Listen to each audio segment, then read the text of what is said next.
Pemirsa, kita awal informasi Anyus pagi hari ini. Hujan deras disertai angin kencang membuat pohon tumbang di Cengkareng, Jakarta Barat yang menimpa warung kelontong dan juga motor.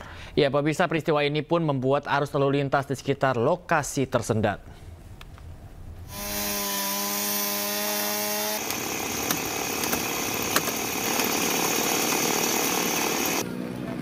Sebuah pohon berukuran besar yang berada di Jalan Pedongkelan Raya Cengkareng, Jakarta Barat tumbang. Menurut saksi mata, robohnya pohon ini akibat angin kencang disertai hujan deras yang melanda wilayah ini. Akibat peristiwa ini, sebuah warung kelontong dan motor mengalami kerusakan cukup parah tertimpa pohon tumbang ini. Warga bersama petugas gabungan langsung mengevakuasi pohon tumbang. Arus lalu lintas kendaraan yang melaju dari arah Cengkareng menuju arah Penjaringan, Jakarta Utara terpaksa ditutup untuk memudahkan proses evakuasi. Tidak ada korban luka dan jiwa dalam peristiwa ini. Dari Jakarta, Miftahul Gani, iNews melaporkan. Pemirsa, sebuah food court yang berada di kawasan perbelanjaan Solo Grand Mall terbakar. Pemirsa, sedikitnya 12 mobil pemadam kebakaran bersama 50 personel dikerahkan untuk memadamkan api di Solo Grand Mall. Tebalnya kepulan asap menyulitkan petugas dalam memadamkan api. Petugas pun harus memecahkan kaca untuk dapat menuju ke titik api. Petugas mengevakuasi sejumlah pengunjung untuk keluar dari bangunan mal. Ya, pengunjung ya banyak yang keluar sih. Tapi apinya kelihatan nggak sih? Kalau apinya dari dalam udah nggak kelihatan, soalnya udah banyak asap kabutnya itu, Pak. Asapnya yang tebel ya, Mas. Ya, pemirsa, ribuan kendaraan masih memadati area gerbang tol Paster pada libur panjang kenaikan Isa Al-Masih Kamis malam.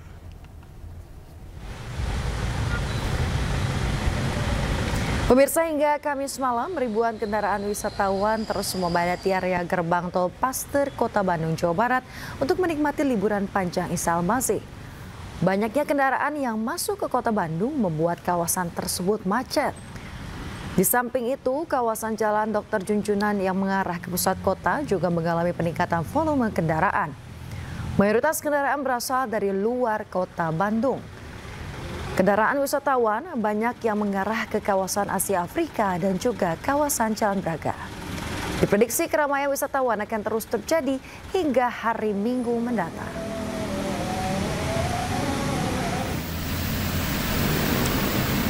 Kepadatan arus lalu lintas juga terlihat dari Jalan Sukajadi menuju Setiabudi arah Lembang, Kabupaten Bandung Barat.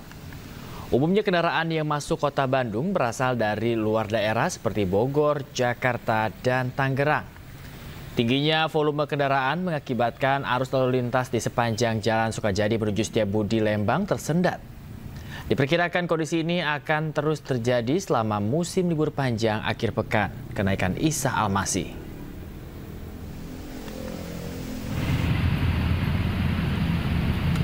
Kemacetan akibat libur panjang Isa Al-Masih dan cuti bersama di Bandung, Jawa Barat terjadi hingga Kamis malam. Suasana arus lalu lintas di sejumlah ruas jalan di pusat kota Bandung mengalami kemacetan sejak Kamis sore hingga Kamis malam. Di kawasan Jalan Merdeka, pemirsa, kendaraan yang didominasi wisatawan dari luar daerah ini terpaksa harus memperlambat lajunya karena tingginya volume kendaraan yang masuk ke kota Bandung dari berbagai jalur. Kondisi serupa juga terlihat di kawasan Jalan Asia Afrika. Selain tingginya volume kendaraan, kemacetan terjadi akibat banyaknya lalu lalang wisatawan yang memadati kawasan tersebut.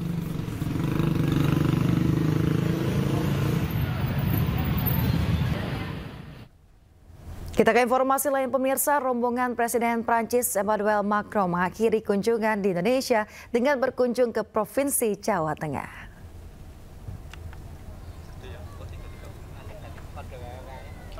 Presiden Prancis Emmanuel Macron dan istri Brigitte Macron tiba di Bandara Internasional Yogyakarta pukul 10.30 Kamis pagi. Maksud kami Kamis siang, pemirsa, di mana turun dari pesawat kepresidenan, keduanya terlihat menunjukkan gestur kemesraan dan bergandengan tangan menuruni tangga. Keduanya disambut Menteri Luar Negeri RI Sugiono lalu menuju ruang VVIP bandara. Di ruang VVIP bandara, Presiden Prabowo juga telah menunggu kedatangan Macron.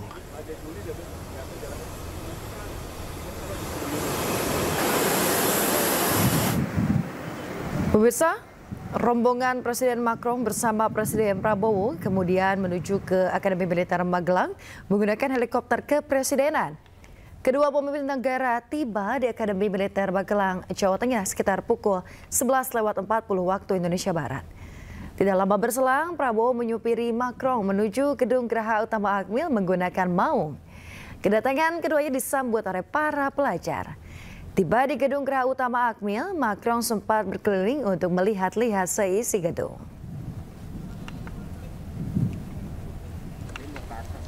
Usai menjalani serangkaian acara di Akademi Militer Magelang, Presiden Prabowo dan Macron bertolak ke Candi Borobudur.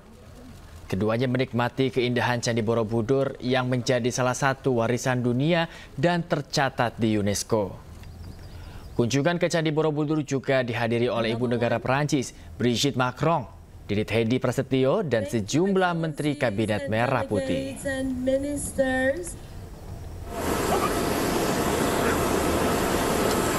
Pemirsa, usai menuntaskan agenda di Jawa Tengah, Presiden Macron beserta delegasi menuju Bandara Internasional Yogyakarta. Rombongan melanjutkan kunjungan ke negara Singapura. Presiden Prabowo ikut mengantarkan keberangkatan Presiden Emmanuel Macron dari Bandara Internasional Yogyakarta.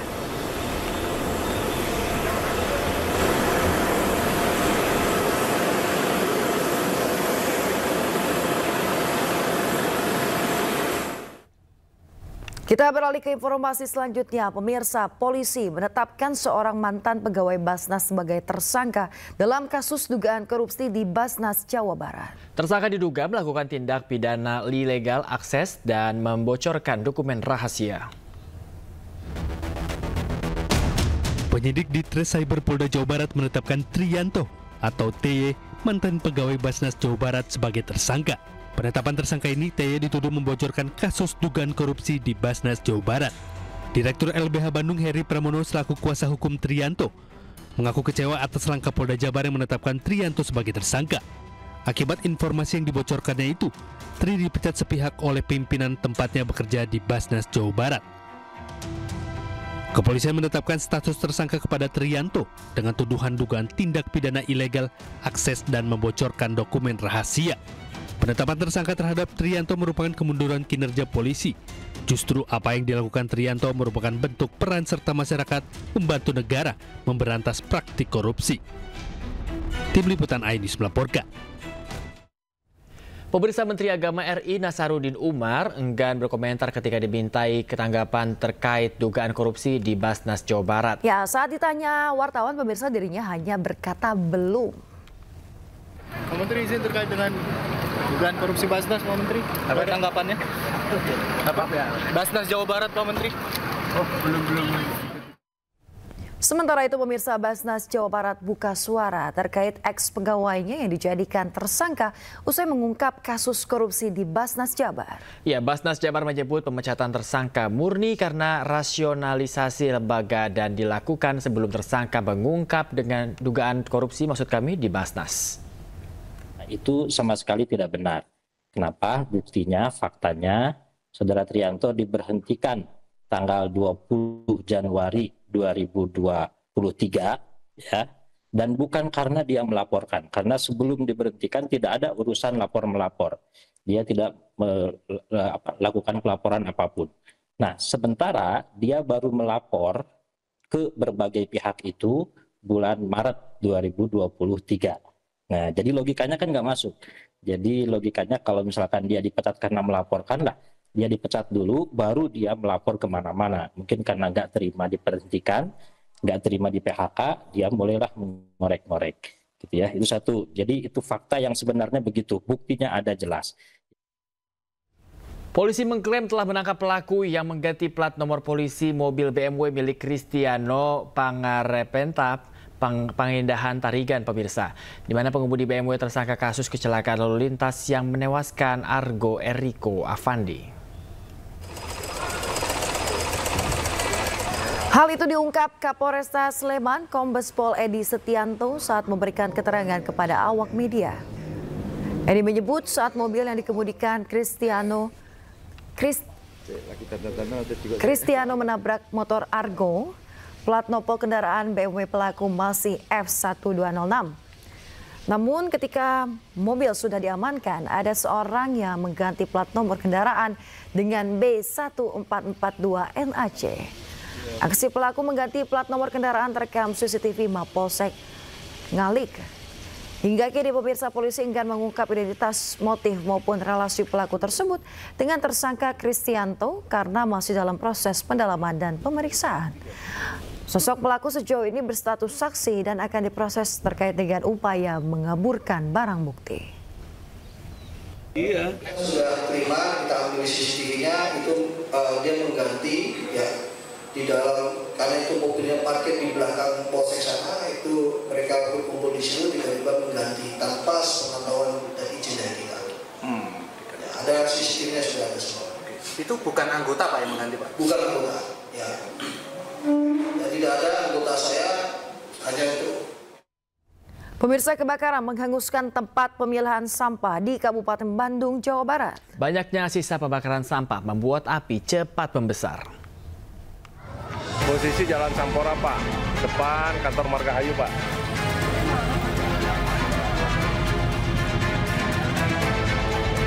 Masuk Jalan Sukamenak, Pak. Api hanguskan tempat pemilahan sampah di Desa Sukamenak, Kecamatan Margahayu, Kabupaten Bandung, Jawa Barat pada Kamis malam. Peristiwa kebakaran diduga berawal dari sisa pembakaran sampah yang merembet ke bahan yang mudah terbakar, kemudian api pun menyambar dan membesar.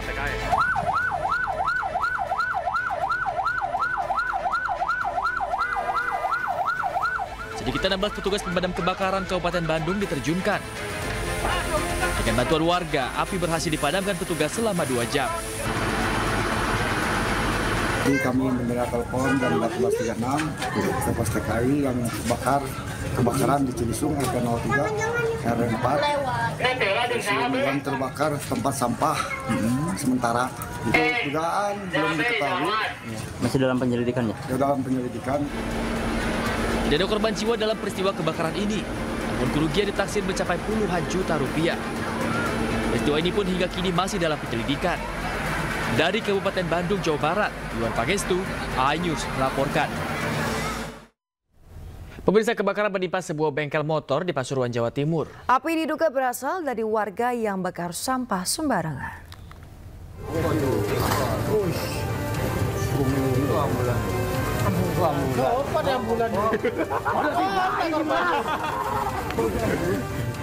Kobaran api meludeskan bengkel motor di Kelurahan Kolur Sari, Kabupaten Pasuruan, Jawa Timur. Kebakaran diketahui terjadi saat sejumlah pengendara yang melintas melihat api mulai membesar dari samping bengkel. Warga sekitar berdatangan dan berusaha memadamkan api menggunakan alat seadanya. Sekitar 1 jam kemudian, 2 unit mobil pemadam kebakaran dari Kabupaten Pasuruan tiba di lokasi dan berhasil memadamkan api. Diduga api berasal dari aktivitas warga yang membakar sampah, kemudian menyambar ke bangunan. Saat kejadian, bengkel dalam keadaan tertutup. Tidak ada korban jiwa dalam peristiwa ini, namun kerugian ditaksir hingga 70 juta rupiah. Pemirsa, 2 pelajar sekolah menengah pertama SMP di Ponorogo, Jawa Timur mengalami luka parah akibat ledakan petasan. Korban meracik mesiu dan membuat petasan, namun gagal hingga terjadi ledakan.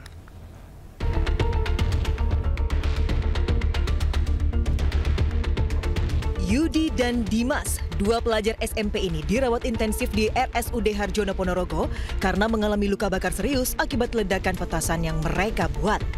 Awalnya, kedua korban bersama 3 teman lainnya membuat petasan dan balon udara di rumah Yudi di Kelurahan Kepatihan, Ponorogo. Rencananya balon dan petasan akan diterbangkan saat Hari Raya Idul Adha. Naas, saat kedua korban meracik mesiu, diduga terjadi benturan hingga petasan meledak. Keduanya alami luka serius di kepala, tangan, dan kaki. Ledakan juga menyebabkan kaca jendela pecah dan pintu rumah rusak. Ini biasanya memang buat petasan atau apa? Ya biasanya ngumpul-ngumpul sih buat layangan, tapi nggak tahu nih Kak, yang petasan ini nggak tahu. Kasus ledakan petasan ini ditangani Satreskrim Polres Ponorogo dengan melakukan olah TKP. Polisi juga menyita puing bekas petasan, sisa bubuk mesiu, dan selongsong petasan sebagai barang bukti.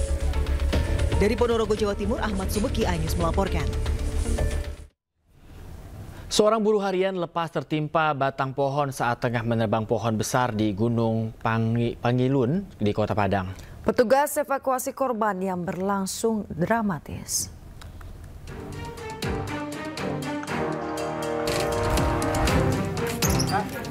Inilah proses evakuasi seorang buruh harian lepas bernama Fadri yang terjepit pohon saat menebang pohon secara manual di kawasan Gunung Pangilun, Kota Padang.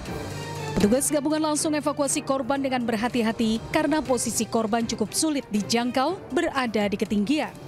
Dengan menggunakan tali, korban berhasil dievakuasi dan diturunkan oleh petugas langsung dibawa ke Rumah Sakit Bayangkara mengalami luka patah tulang di bagian kaki. Untuk keadaan korban mengalami pembengkakan pada pergelangan kaki dan juga perdarahan. Kesulitan adalah posisi korban, yang mana posisi korban ini hanya bisa dievakuasi oleh khusus untuk 2 orang di atas. Ini tingginya berapa Pak? Kira-kira dari tingginya kurang lebih 18 meter. Hingga kini korban masih mendapatkan perawatan di rumah sakit. Dari Padang, Sumatera Barat, Budi Sunandar, iNews melaporkan. Pemirsa, seorang pria paruh baya kritis usai menabrak truk tronton yang terparkir di pinggir jalan. Korban diduga kelelahan sehingga tidak berkonsentrasi dalam berkendara.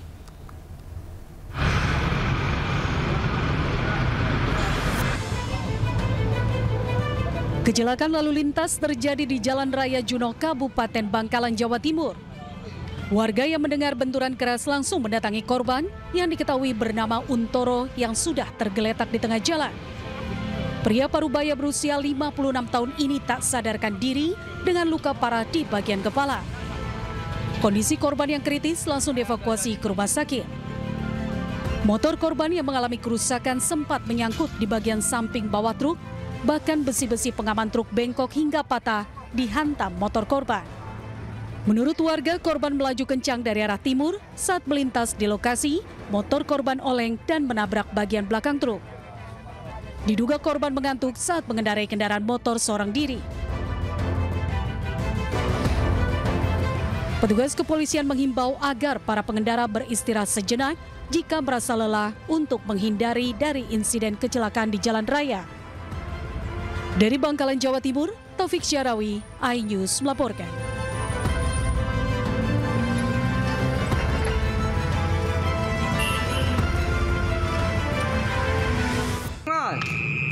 Benda maling mas, ke bawah balon mas, benda maling. Heboh aksi pencurian yang dilakukan 3 orang pelaku di sebuah konter ponsel di kawasan Bangkalan, Jawa Timur. Selain sempat diteriaki warga karena kedapatan membobol toko, aksi pencurian tersebut juga sempat terekam CCTV yang dipasang di depan toko ponsel tersebut. Meski kerugian yang dialami korban tidak terlalu besar, peristiwa pencurian ini sudah 2 kalinya terjadi di lokasi yang sama dengan pelaku yang sama. Waktu kejadian, kenapa? Sempat ketahuan warga ya? Iya, sempat ketahuan warga katanya gitu. Jadinya saya ditelepon sama warga bahwasanya tokonya dibobol orang gitu. Ini dibobolnya pakai apa mas? Ini dibobolnya pakai ringgis sama gunting besi gitu. Sebelumnya, pemilik toko ponsel melapor ke polisi saat pencurian pertama terjadi. Namun sayang, belum ada kabar dan kelanjutannya aksi pencurian kembali terjadi untuk kali kedua. Sementara itu, aksi pencurian di sebuah toko komputer kawasan Tabing, Kota Padang terekam kamera pengawas. Dalam aksi tersebut, 35 unit laptop raib dibawa kabur pelaku yang menggunakan sarung ala ninja. Data terakhir bilangnya ada nampak orang masuk ke dalam. Jam 2:25. Pakai kain sarung ya. Terkait hal tersebut, sejumlah personil kepolisian yang tiba di TKP bergegas melakukan proses identifikasi pelaku. Diduga pelaku membobol toko dengan cara masuk dari pintu belakang dengan menggali lantai toko. Kuat dugaan adanya keterlibatan orang dalam.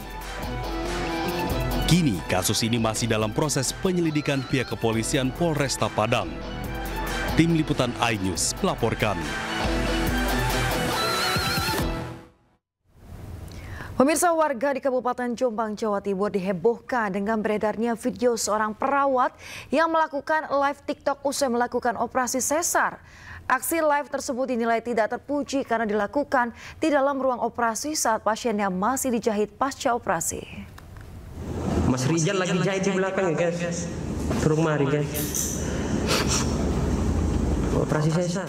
Inilah video live TikTok seorang perawat di dalam ruang operasi sesar di sebuah rumah sakit swasta di Kabupaten Jombang, Jawa Timur.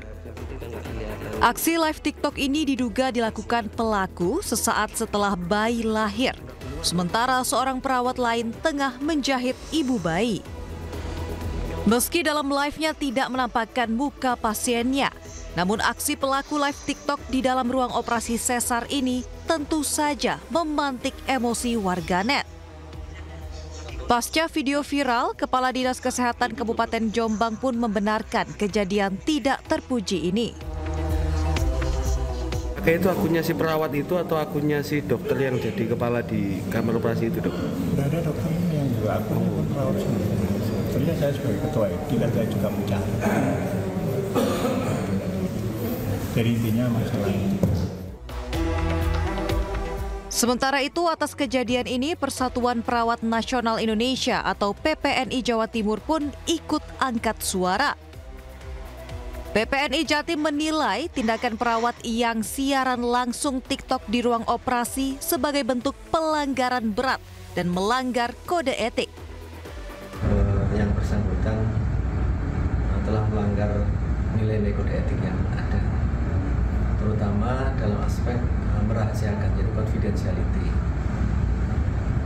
Karena bagaimanapun meskipun tidak ada klien, tidak ada pasien, kalaupun dia akan melakukan TikTok dan lain sebagainya, harusnya ada suatu persetujuan dari instansi termasuk di rumah sakit itu sendiri. Kini PPNI Jawa Timur tengah menunggu hasil penyelidikan tim yang diterjunkan sebelum memberikan sanksi kepada kedua perawat tersebut. Dari Jombang dan Surabaya, Jawa Timur, Muhtar Bagus, Yuda Prawira, iNews melaporkan. Pembongkaran bangunan liar di Kota Serang, Banten diwarnai ketegangan. Pedagang dan warga menolak lapaknya dibongkar oleh petugas. Jangan tunjuk-tunjuk itu. Bapak bata saya. Jangan di sini, duduk. Harus. Tenang. Adu mulut dan saling dorong terjadi saat pembongkaran 154 bangunan liar di kawasan Stadion Maulana Yusuf, Serang, Banten. Anak kecil jangan emosi, duduk bareng. Anak kecil. Coba anak kecil saya. Pak, jangan dipegang. Nggak usah dipegang, Pak. Nggak usah dipeluk, Pak. Nggak usah dipeluk. Tegangan sempat terjadi, namun pembongkaran tetap dilakukan oleh pemerintah Kota Serang. Dua alat berat dikerahkan untuk meruntuhkan bangunan yang sebelumnya diisi oleh pedagang. Rencananya, lahan milik PT KAI ini nantinya akan digunakan sebagai ruang terbuka hijau. Kita harus melihatnya berdasarkan aturan, gitu. Kalau memang aturannya tidak memungkinkan untuk kita tampung atau untuk kita sikapi kaitan dengan keinginannya, ya kita harus tetap dalam koridor menegakkan aturan. Pak, tadi mereka sempat katanya bangunan yang legal, itu gimana? Enggak, itu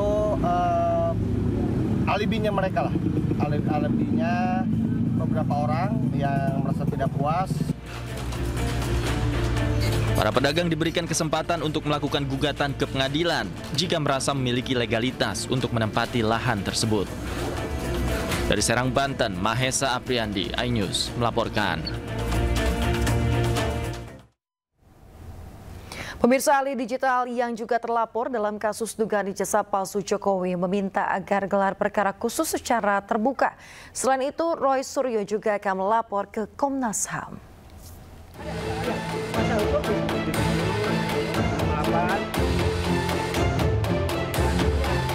Ahli digital yang juga terlapor kasus dugaan ijazah palsu Presiden ke-7 RI Joko Widodo, Roy Suryo, meminta gelar perkara khusus secara terbuka dalam kasus yang dilaporkan oleh Tim Pembela Ulama dan Aktivis atau TPUA. Selain itu, Roy Suryo juga mengaku telah melapor ke Komnas HAM karena telah terjadi perlakuan yang melanggar hak asasinya. Sehingga apa? TPUA kemudian kemarin menyampaikan surat kepada Karo Wasisdik, Kepala Biro Wasisdik atau pengawas penyidikan di Mabes Polri untuk membuka kembali penyelidikan itu dan juga atau laporan Dumas itu, dan kemudian menyelenggarakan yang namanya gelar perkara khusus terbuka. Terbuka itu apa? Ini sesuai dengan Perkap, sesuai dengan peraturan Kapolri. Gelar perkara itu harus disaksikan oleh kedua belah pihak, bahkan disaksikan secara terbuka oleh wartawan, oleh semua pihak, sehingga bisa nilai benar atau tidaknya. Kemudian apa? Kami juga benar sudah melaporkan ke Komnas HAM, Komisi Nasional Hak Asasi Manusia, karena terjadi perlakuan yang tidak sesuai dengan hak asasi manusia kepada kami. Kami itu adalah peneliti, saintis, tapi kenapa diberlakukan seolah-olah langsung dikenakan atau kemudian kriminalisasi dengan niat mau dipidanakan oleh seseorang yang dicurigai oleh mayoritas sebagian besar rakyat Indonesia. Ini menurut survei atau menurut research yang dilakukan oleh teman-teman, salah satunya adalah Kolonel Refli Harun, dan itu clear sekali, jelas sekali metode ilmiahnya, bukan survei yang melalui telepon dan itu sudah diarahkan siapa penelitinya, siapa respondennya. Jadi sekali lagi.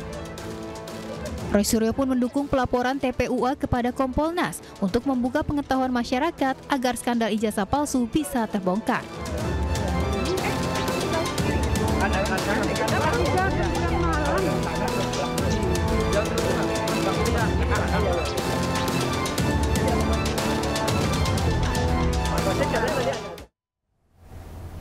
Pemirsa, Presiden ke-7 RI Joko Widodo menanggapi pernyataan Roy Suryo yang akan melaporkan penyidik karena dianggap tidak transparan dalam menangani aduan soal dugaan ijazah palsu. Menurut Jokowi, pemirsa, hal itu mencerminkan tidak adanya kepercayaan terhadap lembaga negara dan institusi publik.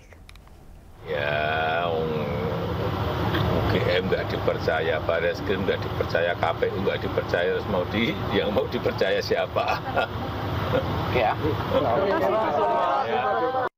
Pemirsa, terima kasih Anda masih di Ajus Pagi. Pemirsa, kita akan menuju ke informasi berikutnya. Presiden Prabowo bersama dengan Presiden Prancis Emmanuel Macron mengunjungi Candi Borobudur. Prabowo dan Macron mengungkap Candi Borobudur mencerminkan pesan kemitraan yang kuat antar dua negara. Presiden Prabowo dan Macron tiba di Candi Borobudur pada Kamis siang. Macron mengagumi keindahan arsitektur Candi Borobudur dan mengatakan ada pesan toleransi pada candi yang juga digunakan sebagai tempat ibadah. Macron mengungkap Candi Borobudur menjadi saksi dan dari spirit kemitraan karena Borobudur telah didaftarkan di UNESCO yang menjadi salah satu warisan dunia. Kunjungan tersebut juga dihadiri oleh Ibu Negara Prancis Brigitte Macron, kemudian Didit Hedi Prasetyo dan sejumlah Menteri Kabinet Merah Putih. Ini adalah suatu kehormatan besar kami menerima kunjungan yang mulia di situs bersejarah ini yang merupakan mahakarya peradaban dan oleh UNESCO ditetapkan sebagai warisan budaya dunia yang kaya akan sejarah dan makna spiritual.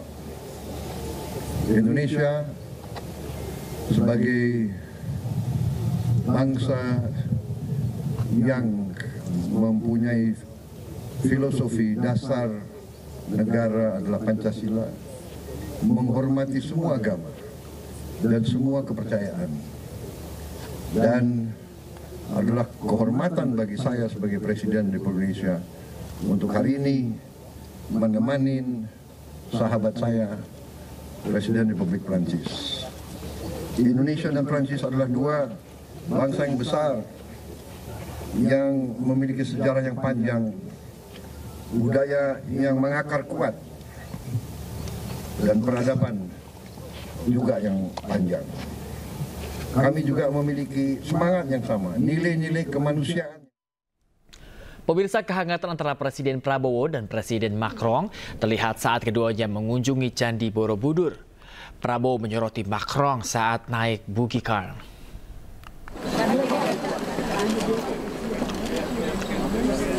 Presiden Prabowo dan Presiden Macron mengunjungi Candi Borobudur di Magelang, Jawa Tengah. Prabowo menyopiri Macron dan istrinya Brigitte dari pelataran candi hingga ke tangga untuk naik ke atas candi. Prabowo duduk di kursi sopir, didampingi Macron yang duduk di sebelahnya.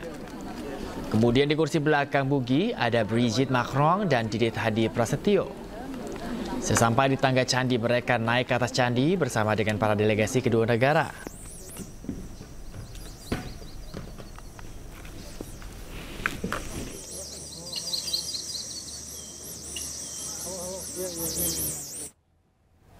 Pemirsa, sebelum mengunjungi Borobudur, Presiden Prabowo dan Presiden Prancis Emmanuel Macron mengunjungi Akademi Militer Magelang, Jawa Tengah.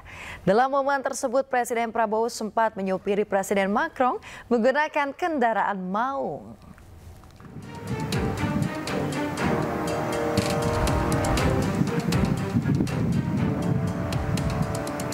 Presiden Prabowo dan Presiden Prancis Emmanuel Macron tiba di Akademi Militer Magelang, Jawa Tengah pada Kamis siang sekitar jam 11.40 waktu Indonesia Barat.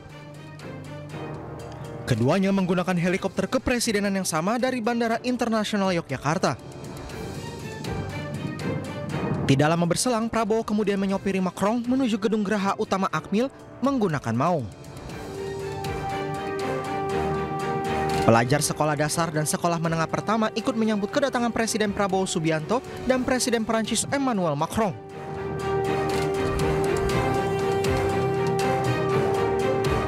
Tiba di Gedung Geraha Utama Akmil, keduanya disambut Gubernur Jawa Tengah hingga Kapolda Jawa Tengah. Di dalam Gedung Geraha, Macron sempat berkeliling untuk melihat-lihat seisi gedung.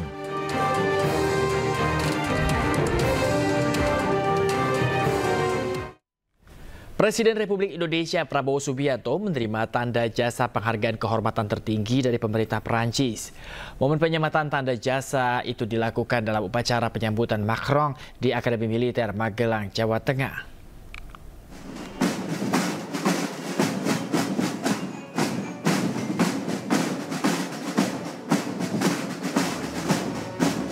Presiden Prabowo Subianto dan Presiden Prancis Emmanuel Macron mengikuti upacara penyambutan militer di lapangan Pancasila. Keduanya kemudian melakukan inspeksi pasukan menggunakan kendaraan taktis maung.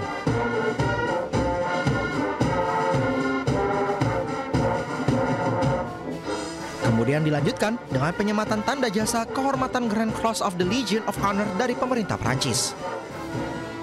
Penganugerahan tanda jasa dari pemerintah Republik Prancis, penghargaan kehormatan tertinggi, Grand Cross of the Legion of Honor. Tanda jasa kehormatan disematkan kepada Prabowo oleh salah satu delegasi dari Prancis di hadapan Presiden Macron jelang berakhirnya upacara penyambutan di Akademi Militer Magelang, Jawa Tengah pada Kamis pagi. Monsieur le Président de la République d'Indonésie, Prabowo Subianto. Penghargaan ini merupakan bentuk penghargaan tertinggi di negara Prancis bagi sosok militer atau sipil yang memberikan kontribusi penting bagi negara. Dari Magelang, Jawa Tengah, tim liputan iNews melaporkan. Pemirsa, dalam kunjungan Presiden Emmanuel Macron ke Indonesia, salah satu yang menarik perhatian ialah kehadiran ibu negara Perancis Brigitte Macron. Di balik penampilannya yang elegan, siapakah sosok Brigitte sesungguhnya? Berikut informasinya untuk Anda.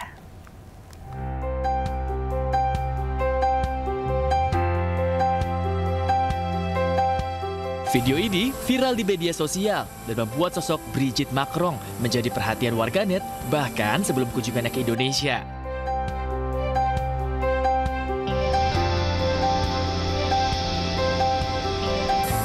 Sosok Brigitte memang kerap menjadi perbincangan karena usianya yang terpaut jauh dengan Presiden ke-8 era Republik Prancis itu.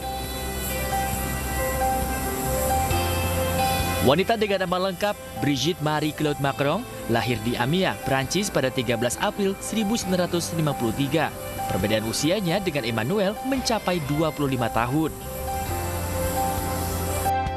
Pertemuan keduanya pertama kali terjadi pada saat Macron berumur 15 tahun. Saat itu Brigitte masih berkarir sebagai guru sastra dan bahasa Latin, di mana Macron merupakan muridnya. Cinta mereka yang kontroversial terus berlanjut, hingga keduanya menikah di tahun 2007, usai Brigitte bercerai dari suami pertamanya, André Louis Augier. Dengan usia yang jauh lebih dewasa dari Macron, membuat Brigitte aktif menjadi penasihat Macron, baik dalam berkarir politik maupun kehidupan pribadi. Setia mendampingi sang suami, First Lady dari negara dengan ibu kota mode dunia ini pun kerap tampil dengan gaya yang modis, elegan, dan très chic.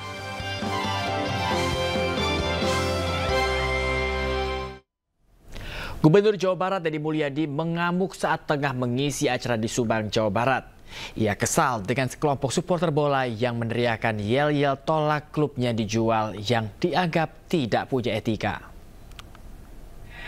Berhenti kamu! Duduk! Ini bukan forum Persikan, ini forum saya.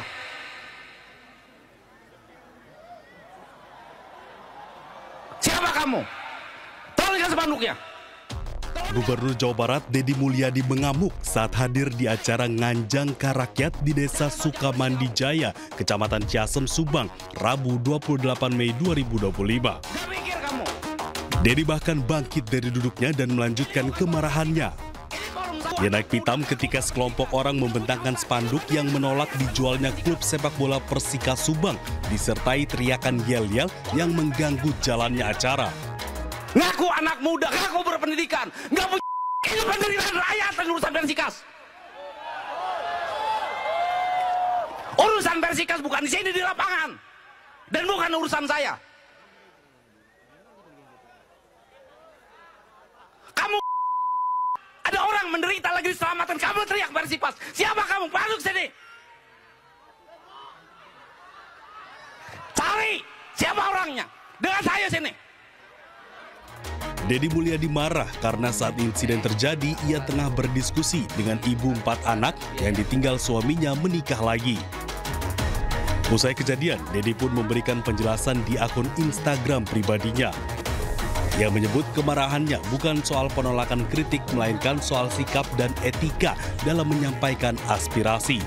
Saya malam itu marah karena ada sekelompok orang yang tidak memiliki adab dalam hidupnya. Di saat air mata jatuh karena rasa empati pada derita seorang ibu yang memiliki 4 anak dan membiayai mereka hanya dengan memungut botol-botol bekas, tetapi anaknya bisa tumbuh dengan baik. Suaminya menikah lagi dengan orang lain. Ini berteriak yel-yel untuk menyelamatkan Persikas karena klubnya berpindah tempat, dibeli oleh pihak lain.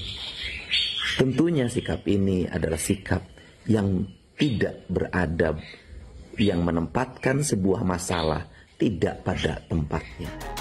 Deddy pun menyebut tindakan para pembawa spanduk tidak beradab, tidak empatik, dan lebih mementingkan ego daripada kemanusiaan. Persikas merupakan tim sepak bola asal Subang yang berkompetisi di Liga 2. Deddy menyebut saat ini masyarakat Subang lebih membutuhkan jalan dan sekolah yang baik dibanding Persikas. Mengelola sepak bola butuh biaya besar dan Deddy pun menilai uang Pemda Subang tidak akan cukup. Pemirsa, Gubernur Jawa Barat Deddy Mulyadi berencana dirikan gapura di batas kota kabupaten untuk pengamanan di Jawa Barat. Gapura berpagar digital itu nantinya bisa dikendalikan dalam satu sistem.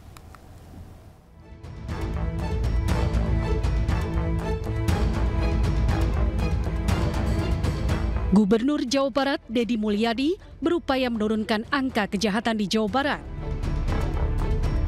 Kedepan Deddy Mulyadi berencana memasang gapura di setiap perbatasan kabupaten yang dilengkapi dengan teknologi digital.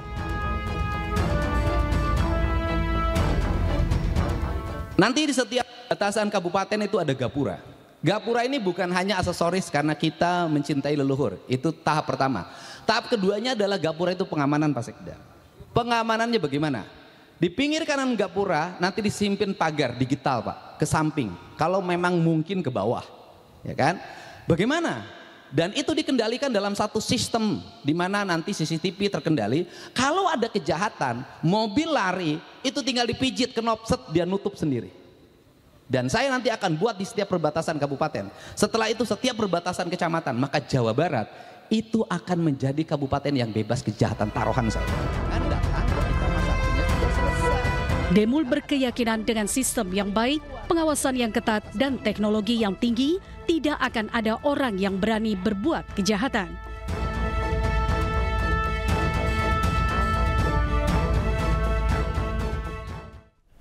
Tingkat kepuasan warga terhadap kepemimpinan Gubernur Jawa Barat Deddy Mulyadi ternyata tidak berbanding lurus dengan tingkat kepuasan terhadap kinerja pemerintah Provinsi Jawa Barat di berbagai bidang.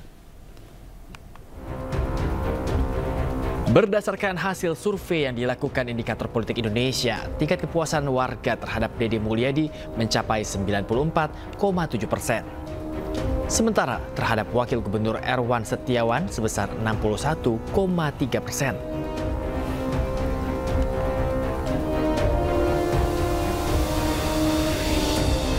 Namun penilaian terhadap kinerja Pemprov Jawa Barat justru rendah, yakni di bawah 50%. Di Jawa Barat terdapat beberapa poin yang kurang meyakinkan evaluasi publiknya, yakni masalah kemiskinan 42%, masalah kemudahan akses permodalan 43%, pembinaan koperasi 43%, dan peningkatan kualitas tenaga kerja 47%.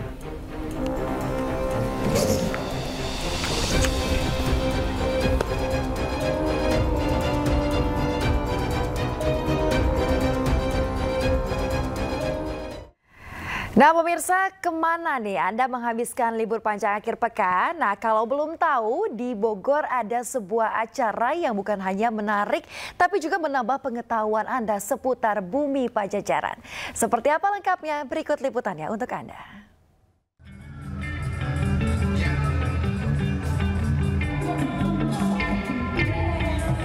Pemirsa tahu nggak? Kalau Bogor yang biasa dijuluki kota hujan, dulunya bernama Pakuan Pajajaran.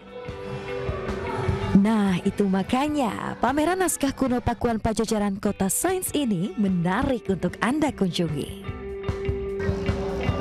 Dalam pameran ini, ragam kisah asal mula Bogor terbentuk diceritakan.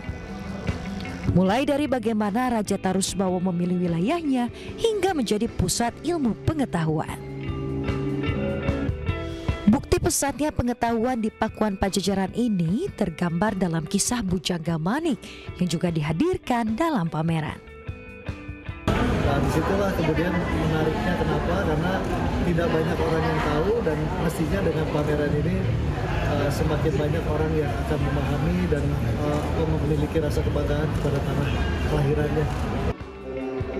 Sayangnya saat ini sebagian naskah kuno masih berada di luar negeri. Lewat pameran ini diharapkan naskah-naskah bersejarah tersebut dapat kembali ke tanah air. Menarik bukan? Pameran ini bisa menjadi pilihan Anda untuk menghabiskan waktu bersama keluarga hingga tanggal 5 Juni mendatang. Dari Bogor, Jawa Barat, Yasmin Natania, iNews melaporkan. Melalui program Mencerdaskan Anak Bangsa, MNC Peduli dan MNC Land memberikan bantuan komputer kepada Sekolah Dasar Negeri Pengarakan 01 Kabupaten Bogor, Jawa Barat. Selain bantuan komputer, para siswa juga diberikan pelatihan secara mengakses komputer serta keterampilan melalui program Green School.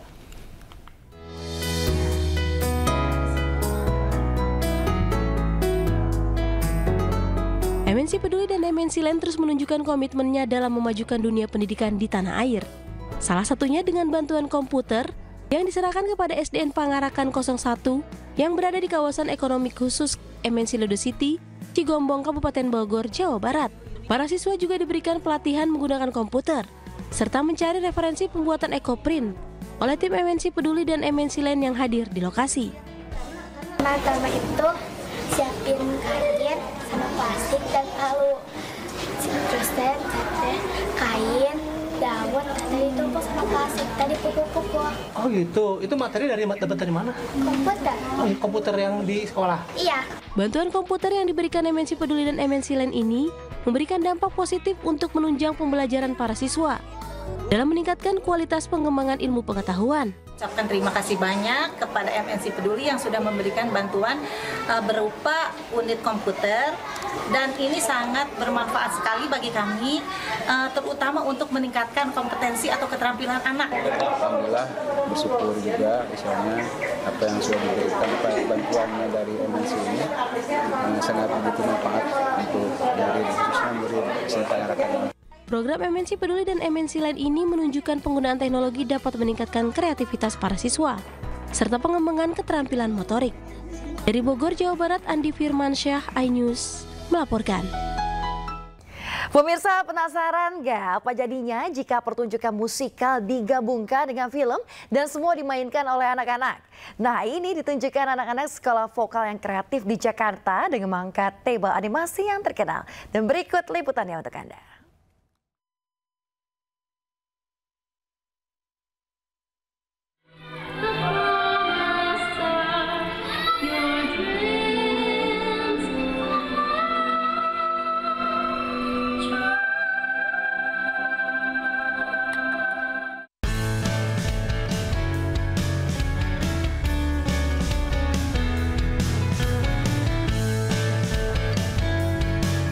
Sebuah sekolah vokal di kawasan Kebayoran Baru Jalan Radio 4 Jakarta menggelar pertunjukan musikal dalam bentuk film.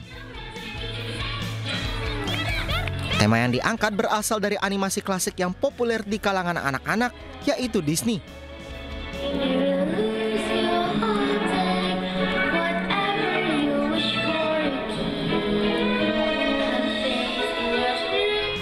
Tema animasi Disney dipilih berdasarkan keinginan dari para murid.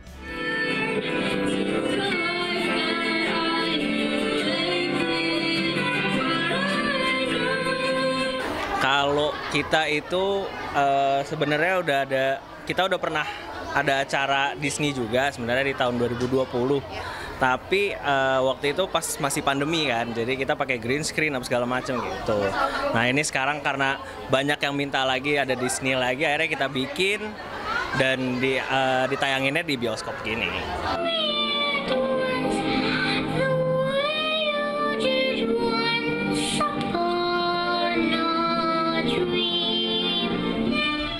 Para pemeran dipilih melalui proses audisi internal sejak Januari 2025.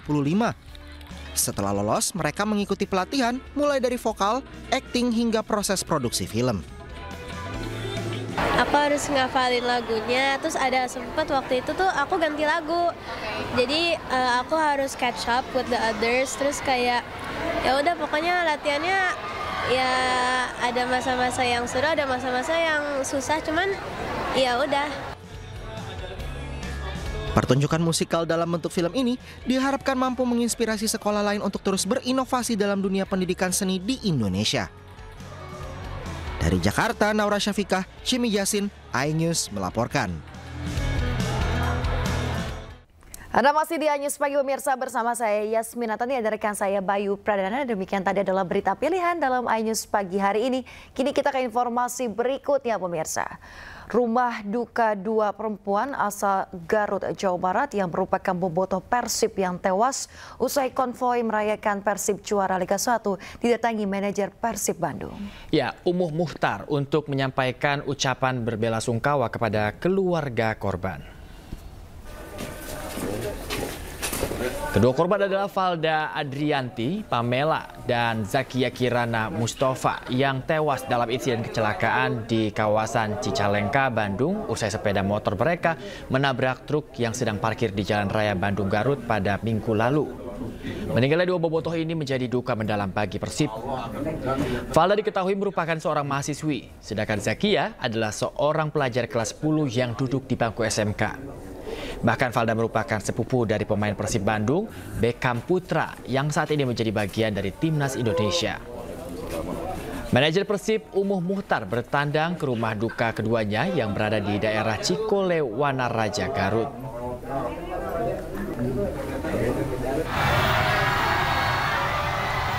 Pemirsa, sebelumnya saat pesta perayaan kemenangan Persib Bandung dalam Liga 1 2024-2025 pada Minggu 25 Mei lalu, dua bobotoh meninggal dunia akibat kecelakaan lalu lintas di Cicalengka, Kabupaten Bandung dalam rangkaian perayaan konvoi akbar tersebut.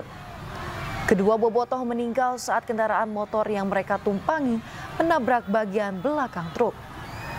Konvoi kemenangan Persib juara Liga 1 diketahui membludak dan meriah serta diikuti oleh ribuan bobotoh.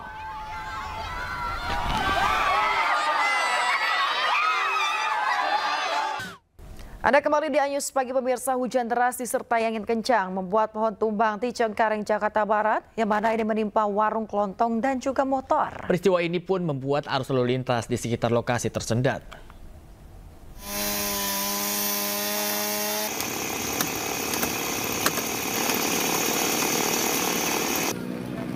Sebuah pohon berukuran besar yang berada di Jalan Pedongkelan Raya Cengkareng, Jakarta Barat tumbang.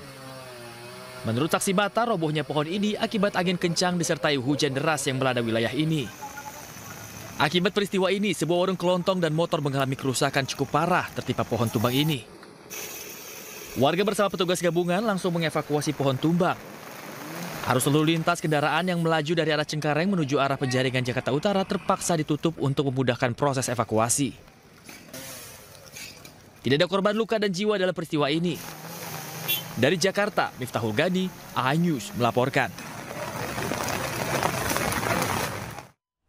Pemirsa, kebakaran menghanguskan tempat pemilahan sampah di Kabupaten Bandung, Jawa Barat. Ya, banyaknya sisa pembakaran sampah membuat api cepat membesar. Posisi Jalan Sampora, Pak. Depan kantor Margahayu, Pak.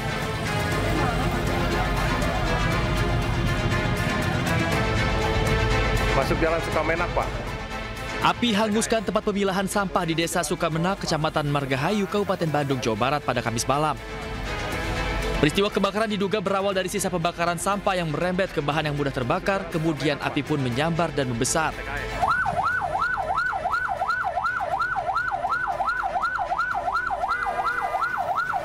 Sedikitnya 16 petugas pemadam kebakaran Kabupaten Bandung diterjunkan. Dengan bantuan warga, api berhasil dipadamkan petugas selama 2 jam.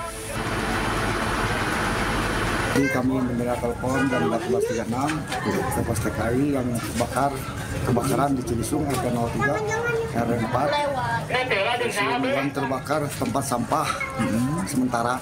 Itu dugaan belum diketahui. Masih dalam penyelidikan ya? Dalam penyelidikan. Tidak ada korban jiwa dalam peristiwa kebakaran ini, namun kerugian ditaksir mencapai puluhan juta rupiah. Peristiwa ini pun hingga kini masih dalam penyelidikan. Dari Kabupaten Bandung, Jawa Barat, Yuan Pangestu, Anyus melaporkan. Sebuah food court yang berada di kawasan perbelanjaan Solo Grand Mall terbakar. Sedikitnya 12 mobil pemadam kebakaran bersama 50 personil yang dikerahkan untuk memadamkan api di Solo Grand Mall. Tebalnya kepulan asap menyulitkan petugas dalam memadamkan api. Petugas pun harus memecahkan kaca untuk dapat menuju titik api. Petugas pun mengevakuasi sejumlah pengunjung untuk keluar dari bangunan mal. Ya, pengunjung ya banyak yang keluar sih. Tapi apinya kelihatan nggak sih, Mas? Kalau apinya dari dalam udah nggak kelihatan, soalnya udah banyak asap kabutnya itu, Pak. Asapnya yang tebel ya, Mas? Pemirsa, polisi mengklaim telah menangkap pelaku yang mengganti plat nomor polisi mobil BMW milik Cristiano Tarigan. Pengemudi BMW tersangka kasus kecelakaan lalu lintas yang menewaskan Argo Eriko Avandi. Hal itu diungkap Kapolresta Sleman Kombes Pol Edi Setianto saat memberikan keterangan kepada awak media. Edi menyebut saat mobil yang dikemudikan Cristiano menabrak motor Argo, plat nopol kendaraan BMW pelaku masih F1206. Namun ketika mobil sudah diamankan, ada seseorang yang mengganti plat nomor kendaraan dengan B1442 NAC. Aksi pelaku mengganti plat nomor kendaraan terekam CCTV Mapolsek Ngaglik.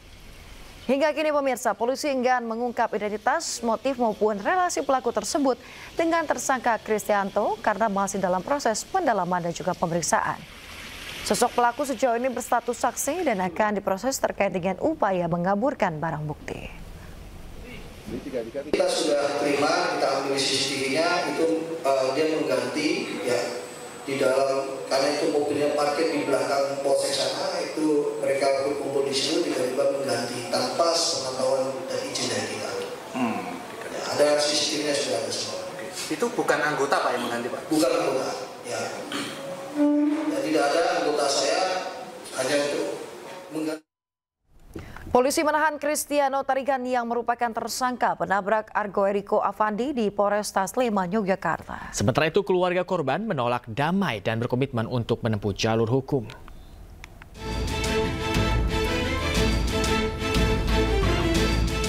Keluarga mahasiswa UGM yang menjadi korban tabrak lari menolak damai dengan pelaku Kristiano Tarigan. Melina, ibu almarhum Argo Eriko, ingin kasus ini diusut tuntas sesuai dengan hukum yang berlaku. Ia juga meminta pendampingan hukum kepada Kantor Pusat Konsultasi dan Bantuan Hukum UGM untuk mengawal kasus ini hingga tuntas. Yang jelas bahwa memang anak saya itu anak yang baik, sopan, pintar, dan juga dia sangat berkontribusi banyak bagi orang lain dan bermanfaat. Itu aja yang saya yakin. Gitu?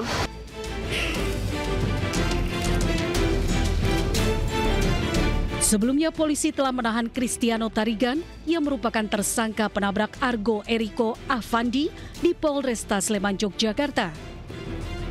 Dirinya ditahan setelah sempat menjalani pemeriksaan di Mapolresta Sleman dengan status tersangka.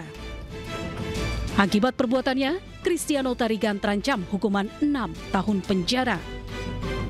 Tim Liputan iNews melaporkan. Pemirsa, umur tidak menjadi batasan bagi seseorang untuk menjalankan ibadah haji. Hal ini terbukti dari salah satu jemaah asal Pamekasan, Jawa Timur yang berusia 104 tahun.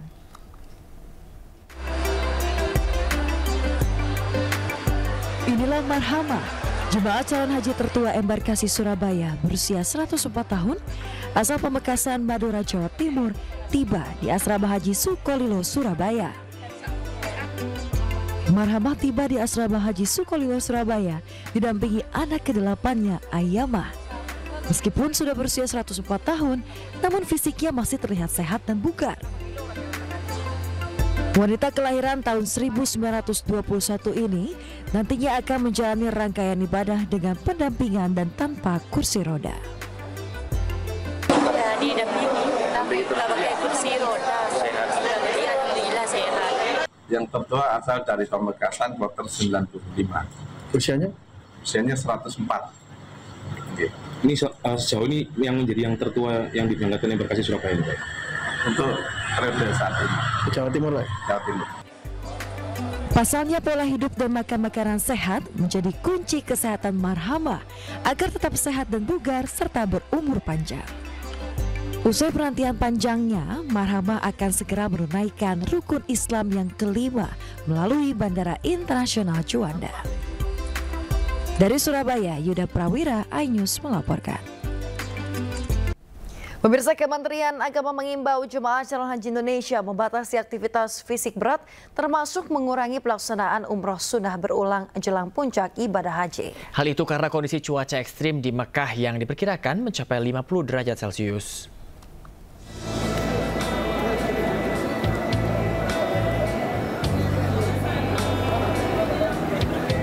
Menjelang puncak haji, pemerintah Indonesia melalui Kementerian Agama memberikan imbauan penting kepada seluruh calon jemaah haji Indonesia dengan membatasi kegiatan yang berpotensi menguras tenaga. Hal ini ditekankan karena kondisi cuaca ekstrim di Mekah yang diperkirakan mencapai 50 derajat Celcius. Dengan suhu ekstrim yang mengintai, persiapan fisik dan mental menjadi kunci utama kelancaran ibadah haji tahun ini untuk mencegah resiko heat stroke atau serangan panas yang berakibat fatal. Ditegaskan juga bahwa cuaca sangat ekstrim ya.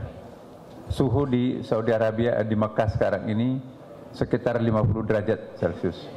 Jadi ini satu persoalan tersendiri bagi kita orang Indonesia ya. Kemudian juga dihimbau untuk melakukan penyesuaian diri dengan cuaca tersebut, misalnya seperti yang telah diumumkan oleh panitia-panitia kita, dihimbau terus-menerus agar selalu memelihara cairan tubuh ya, minum lebih banyak dan memelihara saving energi karena ini kan belum haji, belum hari hanya ya. Selain itu, Kementerian Agama Republik Indonesia kirim Amirul Hajj yang bertugas memimpin ibadah haji jemaah Indonesia di Arab Saudi dan sebanyak 482 kloter jemaah haji asal Indonesia sudah diberangkatkan ke Tanah Suci. Dari Jakarta, Hamzah Hasibuan, Iriansyah Wahyudi, Aristiawan, iNews melaporkan.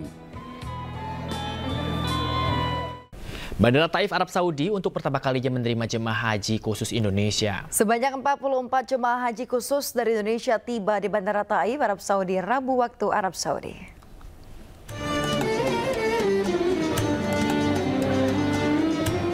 Sebanyak 44 jemaah haji khusus Indonesia berasal dari 3 biro perjalanan haji khusus tiba di Bandara Taif, Arab Saudi. Petugas haji pun memastikan proses penyelenggaraan ibadah haji khusus berjalan dengan baik.